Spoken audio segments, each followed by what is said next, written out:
Hello everyone, welcome back to tutor tips. आज है हमारा फ्री ट्यूशन का डे 42, जिसमें हम कवर करेंगे एक क्वेश्चन। ठीक है, वो क्वेश्चन क्या है, how to make delegation effective. ठीक है, इसमें हम स्टेप्स को फॉलो करेंगे कि कौन कौन से स्टेप्स को अगर हम फॉलो करते हैं या अकॉर्डिंग टू स्टेप्स हम चलते हैं तो देन डेलीगेशन ऑफ अथॉरिटी या डेलीगेशन कैसे इफ़ेक्टिव होती है एक ऑर्गेनाइजेशन में। ठीक है जी, तो चलिए वन बाय वन स्टार्ट करते हैं।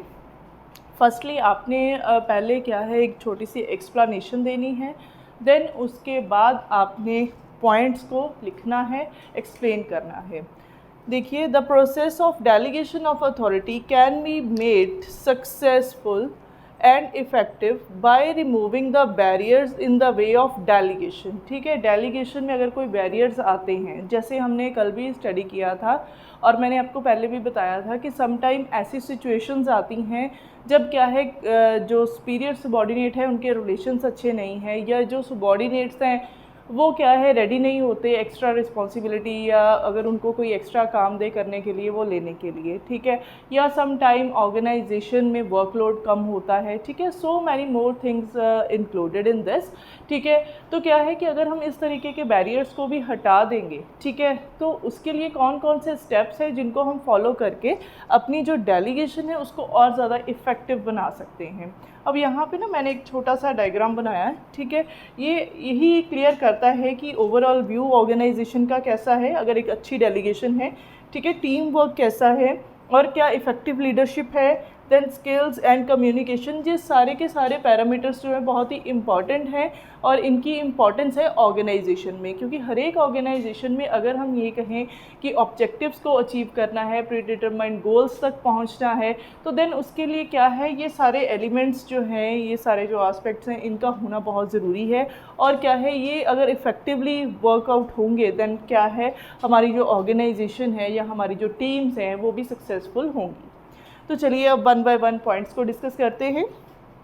First is clear and certain authority and responsibility relationship.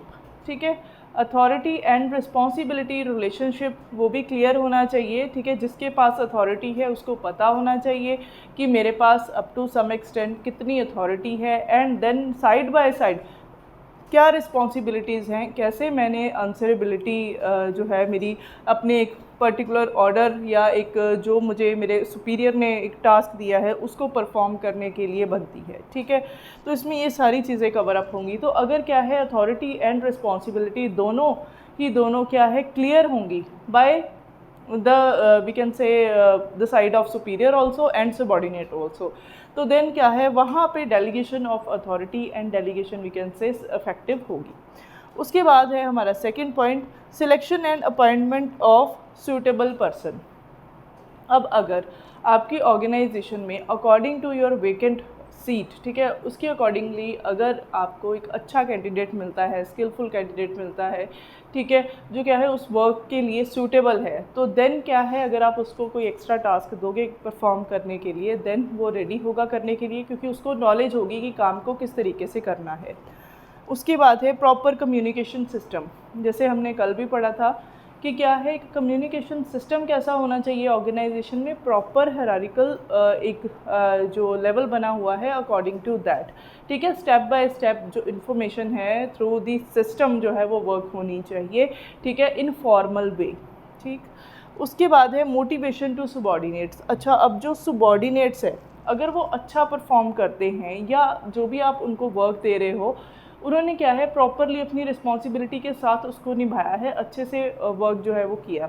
अब यहाँ पे सुपीरियर की रिस्पॉन्सिबिलिटी बनती है कि उनको मोटिवेट किया जाए। ठीक है, या उसकी हम ये कह सकते हैं कि जो सुपीरियर है उसका एक अलग से ये भी टास्क होना चाहिए कि जिस सबॉर्डिनेट ने अच्छा वर्क किया है या अकॉर्डिंग टू टाइम उसने अपने टारगेट्स को अचीव किया है, तो देन उनको मोटिवेशन देनी चाहिए।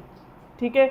अब ये ज़रूरी नहीं कि मोटिवेशन में सिर्फ़ और सिर्फ पैसा ही आए, ठीक है। आप क्या है एक मीटिंग रख के, डिपार्टमेंटल मीटिंग रख के उसमें रिकॉग्निशन दे सकते हो, ठीक है, उनको, या एक छोटा सा रिवॉर्ड जो है वो दे सकते हो, ठीक है। किसी भी फॉर्म में हो सकती है, मैं ये नहीं कहती हूँ कि कैश की फॉर्म में नहीं हो सकती, हो भी सकती है इन केस ऑफ जैसे आपने इंसेंटिव दे दिया या सपोज़ सैलरी का 10% बढ़ा के दे दिया, ठीक है, जितनी सैलरी थी उसका 10% प्लस करके उसको सैलरी दी, किसी भी तरीके से मोटिवेशन, ठीक है, उसको प्रोवाइड करनी, सो दैट आगे भी जो टास्क होंगे वो अच्छे से निभा पाए उनको, और जो है इनिशिएटिव ले सके ऑर्गेनाइजेशन में काम करने के लिए। देन है टू प्रोवाइड ट्रेनिंग। अब यहाँ पे ये भी ज़रूरी नहीं है कि हर एक टाइम या जब भी आप कोई नया टास्क अपने सबॉर्डिनेट को देते हो तो देन वो पहले से ही उसको नॉलेज है उसके बारे में कि कैसा काम करना है, ठीक है, किस तरीके से करना है और क्या रिसोर्सेज का यूज़ होगा एंड ऑल, ठीक है। तो यहाँ पे क्या है कि टाइम के हिसाब से अगर न्यू मशीनरी आई है, न्यू टेक्निक्स हैं, न्यू मेथड्स हैं काम करने के, तो देन क्या है उसके लिए प्रॉपर ट्रेनिंग सेशन होना चाहिए। ट्रेनिंग चाहे ऑन द जॉब ट्रेनिंग हो चाहे ऑफ द जॉब ट्रेनिंग हो। On the job training means when they are doing their work and they are learning how to do the work, ठीक है। End of the job में क्या होता है कि जब उनके वर्किंग आवर्स ख़त्म हो जाते हैं उसके बाद, ठीक है, उनकी घंटे की 2 घंटे की क्लास, या सम टाइम ऐसे होता है कि ट्रेनिंग का पीरियड होता है 1 मंथ का, तो क्या है कंपनीज़ की तरफ से वो क्या है ट्रेनिंग के लिए जाते हैं, ठीक है।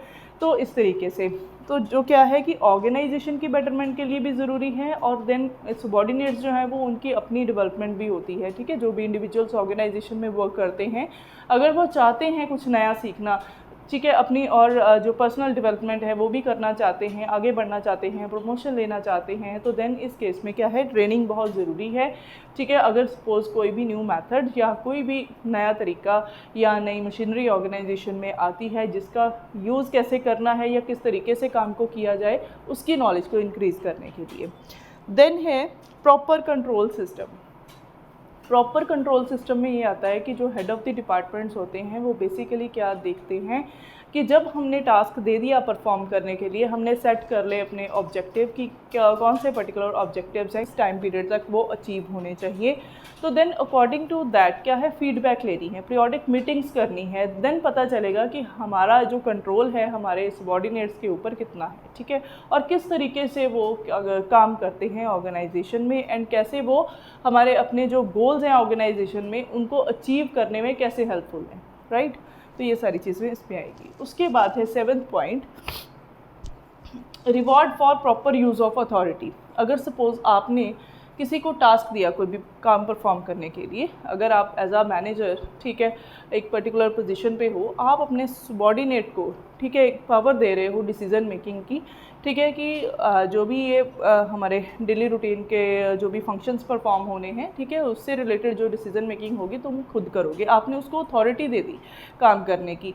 अब वो कैसे उस अथॉरिटी का यूज़ करता है, अगर वो एफिशिएंट वे से काम करता है, ठीक है, उस अथॉरिटी को प्रॉपर मान के, ठीक है, उस दायरे में रह के ही काम करता है, अपनी लिमिट्स क्रॉस नहीं करता या अथॉरिटी का मिसयूज़ नहीं करता, और क्या है प्रॉपरली आंसर भी करता है जब वो टाइम पीरियड ख़त्म हो जाता है एक टास्क को कंप्लीट करके, ठीक है, एंड देन क्या है अपने सुपीरियर को वो रिपोर्टिंग करता है। तो अगर क्या है एग्जैक्टली वो सेट ऑफ स्टैंडर्ड के अकॉर्डिंगली, ठीक है, उसकी जो वर्क रिपोर्ट है वो मैच करती है, एंड देन क्या है वो अथॉरिटी का अच्छा यूज़ उसने किया, तो देन क्या है एक जो सुपीरियर है या हेड है उसको क्या है ऐसे एम्प्लॉयज़ को रिवॉर्ड देना चाहिए, सो दैट आगे आने वाले जितने भी टास्क होंगे, या सम टाइम ऑर्गेनाइजेशन में न्यू चैलेंजेस भी फेस करने पड़ते हैं, या सम टाइम ऑर्गेनाइजेशन में नई नई और टेक्निक्स आती हैं, ठीक है, या ऑर्गेनाइजेशन का जो वर्क कल्चर है कुछ भी, ठीक है, तो बहुत सारी चेंजेस आती हैं। तो अकॉर्डिंग टू दैट क्या है हर एक सबॉर्डिनेट जो है वो क्या है इनिशिएटिव ले सके काम को करने की और चैलेंजेस को एक्सेप्ट करने की, ठीक। देन है better relation between superior and subordinate. Same इसमें क्या आएगा, जैसे लिखा है सेम वही इसका मीनिंग भी है कि सुपीरियर एंड सबॉर्डिनेट के बीच में अच्छे रिलेशंस होने चाहिए, ठीक है। अगर दोनों में अच्छे रिलेशंस होंगे तभी क्या है एक दूसरे की बात को समझा जाएगा और ऑर्गेनाइजेशन के जो गोल्स हैं उनको अचीव किया जाएगा, ठीक है। अगर सुपीरियर एंड सबॉर्डिनेट के आपस में बनती नहीं है ठीक है, उनको ये लगता है कि अगर सुपीरियर जो है वो हमारे से ज़्यादा मतलब काम निकलवा रहा है, या समटाइम सुपीरियर को ये लगता है कि अगर मैं इनको कहूँगा तभी इन्होंने काम करना है, मतलब कुछ भी नेगेटिव बातें, कुछ कन्फ्यूजन्स, मिसअंडरस्टैंडिंग्स, अगर ये चीज़ें होती हैं तो देन ऑर्गेनाइजेशन में जो वर्क होता है या वर्क कल्चर हम जिसको बोलते हैं उसका बहुत ही बैड इम्पैक्ट पड़ता है ऑर्गेनाइजेशन की ग्रोथ के ऊपर। ठीक है, क्योंकि अगर काम करने वालों के ही रिलेशन आपस में सही नहीं है तो देन ऑर्गेनाइजेशन भी कैसे ग्रो करेगी, क्योंकि हर एक फंक्शन जो ऑर्गेनाइजेशन में परफॉर्म होता है वो कहीं ना कहीं इंटरलिंक्ड होता है दूसरे फंक्शन के साथ। ठीक है, जो फिर कोई दूसरा पर्सन परफॉर्म कर रहा होता है। तो सुपीरियर एंड सबॉर्डिनेट का रिलेशनशिप भी कुछ इसी तरीके का है कि जो सुपीरियर अपने सबॉर्डिनेट को कोई टास्क दे परफॉर्म करने के लिए, तो सेम उसी मैनर में उस कमांड को एक्सेप्ट करके सबॉर्डिनेट को अकॉर्डिंगली वही काम करने चाहिए। ठीक, एंड देन क्या है, आपस में क्या है, पॉजिटिव थिंकिंग भी होनी चाहिए सो दैट ऑर्गेनाइजेशन के फंक्शंस जो है वो स्मूथ चलें, ऑर्गेनाइजेशन की जो वर्किंग कंडीशंस हैं वो पॉजिटिव रहें। देन है organisational principles should be followed. ठीक है, कुछ एक प्रिंसिपल्स जैसे मैंने आपको बताया भी था पहले भी, जैसे unity of command, unity of direction के बारे में हमने पढ़ा है। ठीक है, balance between authority and responsibility, ये ऑर्गेनाइजेशन में होने वाले जो भी फंक्शंस हैं ना उनके कुछ पैरामीटर्स हैं, मतलब जिनको मान के अगर चला जाएगा तो देन ऑर्गेनाइजेशन का वर्क सिस्टम जो है वो बहुत ही अच्छा हो जाएगा और रिजल्ट्स इफेक्टिव आएंगे। ठीक, तो ऑर्गेनाइजेशन के जितने भी प्रिंसिपल्स हैं, ठीक है, तो वो क्या है, उनको सेम मैनर में मानना है। ठीक है, तो अगर क्या है सेम मैनर्स में उन प्रिंसिपल्स को नहीं माना जाएगा, ठीक है, तो प्रिंसिपल्स के अकॉर्डिंगली वर्क नहीं होगा, तो then efficiency and effectiveness zero होगी। राइट, उसके बाद है appropriate policies should be made. कोई भी काम करना है, कोई भी फंक्शन परफॉर्म होना है, उसके लिए पॉलिसीज़, प्लान्स, रूल्स, रेगुलेशंस, हर एक चीज़ जो है वो प्रॉपरली एक सिस्टम में बनी होनी चाहिए एंड सभी उस चीज़ों को फॉलो करें। ठीक है, जो भी पॉलिसीज़ बनती हैं वो हर एक के लिए सेम हो। ठीक, तो उसमें कोई डिफरेंस नहीं होना चाहिए। पॉलिसीज़ जो हैं वो जो है वो जैसे मैंने आपको पहले बताया क्या है कि सबको फॉलो करनी चाहिए, एंड देन वो पॉलिसीज़ भी ऐसी होनी चाहिए कि ऑर्गेनाइजेशन में हर एक इंडिविजुअल उसको एक्सेप्ट भी कर पाए। ठीक, तो ये थे हमारे points regarding how to make delegation effective. ठीक है, या फिर आपको क्वेश्चन इस तरीके से भी आ सकता है कि kindly explain the steps followed for making the delegation effective. ठीक है, तो आपने ये सारे पॉइंट्स कवर करने हैं। तो आगे हम पढ़ते हैं सेंट्रलाइजेशन एंड डिसेंट्रलाइजेशन, क्योंकि कल का जो लेक्चर आने वाला है उसमें मैं आपको सेंट्रलाइजेशन एंड डिसेंट्रलाइजेशन के बारे में एक्सप्लेन करूंगी। आज मैं आपको उसका थोड़ा सा इंट्रोडक्शन दूंगी कि सेंट्रलाइजेशन एंड डिसेंट्रलाइजेशन क्या होता है, तो एंड तक वीडियो को ज़रूर देखना। सेंट्रलाइजेशन एंड डिसेंट्रलाइजेशन आप देख ही रहे होंगे, यहाँ पे मैंने दो डायग्राम्स बनाए हुए हैं जो आपको इजीली अंडरस्टैंड करने में हेल्प करेंगे कि सेंट्रलाइजेशन क्या होती है एंड डिसेंट्रलाइजेशन क्या होती है। देखिए यहाँ पे मैंने क्या बनाया है, ये है हेड ऑफ द ऑर्गेनाइजेशन। ठीक है, ऑर्गेनाइजेशन की जो मेन पोजीशन है जिसके पास, ठीक है, वो, एंड बाकी सारे इंडिविजुअल्स जो ऑर्गेनाइजेशन में काम करते हैं। राइट, तो कहने का क्या मतलब है, higher position of the management hold the decision making authority. ठीक, ये पर्टिकुलर जो डायग्राम है यही शो करता है कि जो हायर पोजीशन पे है, ठीक है, मेनली वो पर्सन ही सभी डिसीजन लेता है ऑर्गेनाइजेशन के, चाहे वो पॉलिसी से रिलेटेड हो, ऑर्गेनाइजेशन के रेगुलर जो फंक्शंस परफॉर्म हो रहे हैं उससे रिलेटेड, या सपोज़ ऑर्गेनाइजेशन में अगर कोई रूल्स रेगुलेशंस बनते हैं, कोई स्ट्रैटजीज़ बनती हैं, तो सारे का सारा ज़िम्मा जो है वो कौन उठाता है, हायर पोस्ट वाला जो हमारे मेन पर्सन है या ऑर्गेनाइजेशन की जो हायर पोजीशन है वो। ठीक है, ये हो सकता है कि ऑर्गेनाइजेशन में जैसे सपोज़ हमने मैनेजर अपॉइंट किया है, तो वो मैनेजर जो है वो सभी इंडिविजुअल्स को देख रहा है या उसका पूरा का पूरा कंट्रोल है। ठीक है, तो देन ये क्या है, बेसिकली स्मॉल ऑर्गेनाइजेशंस के लिए सूटेबल है। ठीक है, यहाँ जहाँ पे क्या है ज़्यादा नंबर ऑफ़ इंडिविजुअल्स या एम्प्लॉयज़ वर्क नहीं करते, क्या है कि जो कंट्रोल है वो क्या है एक ही पर्सन जो है इजीली कर सकता है, राइट।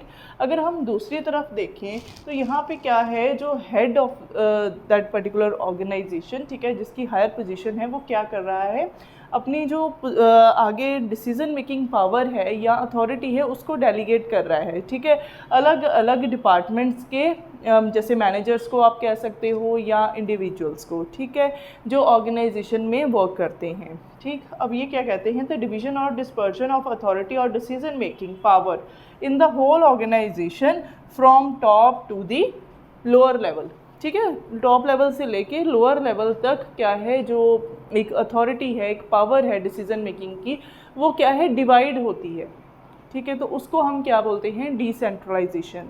तो बेसिकली जो डिसेंट्रलाइजेशन है, जो बड़ी बिग कंपनीज़ हैं या जिनके क्या है, हम ये कह सकते हैं कि नंबर ऑफ उनके जैसे आउटलेट्स हैं या सपोज़ उनकी जो डिवीजन्स है, जैसे वर्क जो है ऑर्गेनाइजेशन में बहुत ही बड़े लेवल पे है, डिफरेंट डिफरेंट डिपार्टमेंट्स बने हुए हैं, ठीक है, उन डिपार्टमेंट के भी अलग अलग डिपार्टमेंटल हेड्स हैं, मैनेजर्स हैं, फोरमैन्स हैं, ठीक है, ऐसे। तो अकॉर्डिंग टू दैट वहाँ पे क्या है, डिसेंट्रलाइजेशन होनी भी चाहिए और सूटेबल भी रहती है, क्योंकि हर एक डिपार्टमेंट का हेड जो है वो उस पर्टिकुलर डिपार्टमेंट के बारे में जानता भी होता है, एंड देन क्या है, उसको डिसीजंस भी लेने का पता होता है कि किस तरीके के डिसीजंस मैंने लेने हैं और मेरे डिपार्टमेंट के लिए क्या रिक्वायरमेंट्स हैं, क्या उनको जो है, क्या मेरे डिपार्टमेंट की स्ट्रेंथ है, क्या वीकनेस है, हर एक चीज़ उसको पता होती है। एंड देन क्या है कि अगर हम ये कहें कि एक जो मेन हेड है ऑर्गेनाइजेशन का, अगर सिर्फ वही जिम्मेवारी ले तो ये मुश्किल है, ठीक है, वो बहुत सारे, जैसे हर एक पर्सन की एक एबिलिटी होती है, ठीक है, वो क्या हो जाएगा फिर बायॉन्ड द एबिलिटी हो जाएगा, क्योंकि नंबर ऑफ डिपार्टमेंट्स को अगर एक ही बंदा देखेगा तो देन क्या है, उसको पूरे का पूरा जो सिस्टम है उसको कंट्रोल करना मुश्किल हो जाएगा। तो वहाँ पे डिसेंट्रलाइजेशन का होना ज़रूरी है, ठीक है। तो आज सिर्फ ये इंट्रोडक्टरी पार्ट था, सिंपल मैंने आपको जस्ट इसके कंसेप्ट के बारे में समझाया है, कल हम डिटेल में इसको एक्सप्लेन करेंगे। तो आप हमारे चैनल के साथ बने रहिए। अगर आपको ये वीडियो अच्छी लगी तो प्लीज़ इसे लाइक ज़रूर करना, शेयर करना, चैनल को सब्सक्राइब करना एंड बेल आइकन को ज़रूर प्रेस करना, सो दैट आगे आने वाली वीडियोस की नोटिफिकेशन आप तक पहुंच सके। एंड मैं आपका बिग थैंक्स करना चाहती हूँ स्टूडेंट्स कि आपने हमें इतना प्यार दिया, हमारी वीडियोस को आप लाइक करते हो एंड देन शेयर करते हो। Thank you so much.